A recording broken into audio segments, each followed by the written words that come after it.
हजुर राख्नु त हजुरको पनि नै यो हजुरकोमा राख्नु हजुरलाई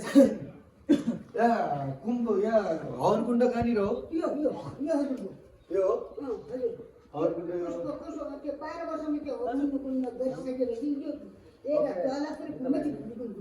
आगो आगो यहाँ कहिले निप्दैन त्यो हवन कुण्डको यो हवन कुण्डको आगो 12 वर्षपछि गुरुदेव यो हवन कुण्डको आगो 12 वर्षपछि पनि त्यस्तै हुन्छ कहिले ननिप्ने 12 वर्षपछि त्यहीमै हवन गर्ने बनाएर ढक्कै ढाकिदियो ठुलो अफिसर कतिवटा ल्याउनु छ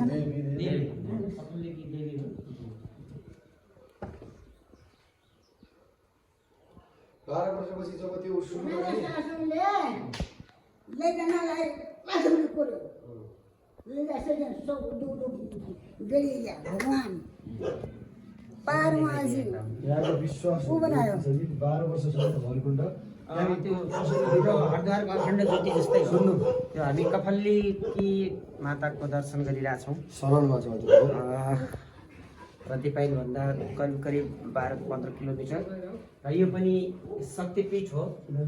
यहाँ यज्ञ हवन कुण्ड माथि छ जो कहिल्यै पनि निम्दैन यसको आगो भन्ने यहाँको मान्यता छ पौराणिक 12 वर्षपछि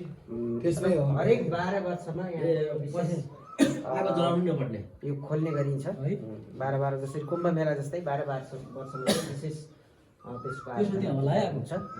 र यो दर्शन तपाईहरु पनि सुदूरपश्चिम घुम्दै हुनुहुन्छ भने एकचोटि कपाललेकी यो मन्दिर दर्शन गर्नु होला जय माता यतिकै फोटो हाल्ने